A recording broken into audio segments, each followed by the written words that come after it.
They say there's no place like home. It rings true for non-resident Indians as well. A lot of Indians settle abroad. Better living standards, high-paying jobs attract them. But once they have saved enough, many want to return to their homeland after retirement. Look at this survey now by a fintech platform. It shows at least 60% of the non-resident Indians living in the US, Canada, the UK, Australia and Singapore want to come back to India to spend their golden years. Let's take a look at some more figures. 80% of NRIs based in Australia plan to return to India after retiring. We have the same figure for Singapore. From the US, 75% of NRIs want to come back. From the UK, the figure stands at 70%.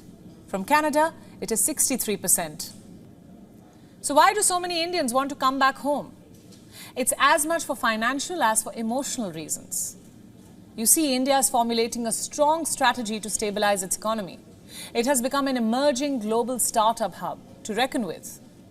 There are stellar manufacturing capabilities, financial services and technology advancements. Simply put, there are promising investment opportunities for NRIs who have earned in dollars. Investment in India can bring huge profits. In fact, a whopping 72% of NRIs believe that India has a stable investment avenue.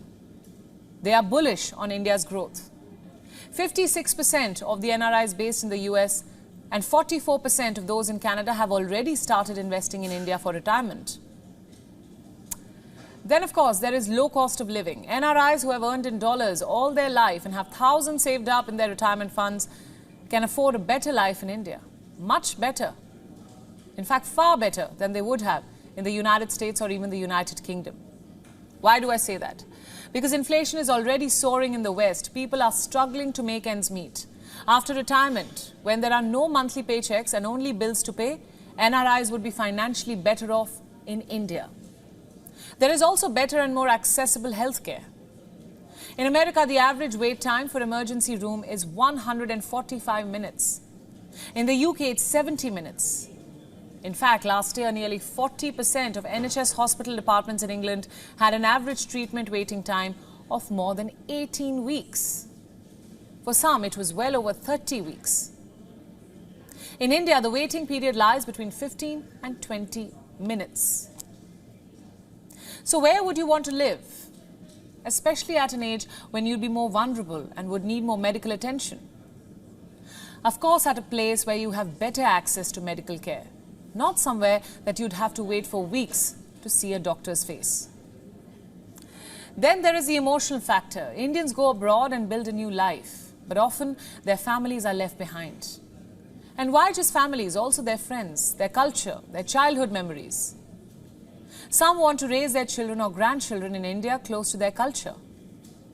You see, a lot of Indians move to foreign countries every year. Reports say the figure lies between 1 and 2.5 million. As of data from 2020, 18 million Indians live abroad. India has the largest diaspora population in the world. Because of this trend, with doctors, engineers and tech-savvy individuals moving out, India has grappled with brain drain. But now the good part is, a lot of the NRIs want to come back, even if it's after retirement. Home is, after all, home. WION World is One is now available in your country. Download the app now and get all the news updates on the move.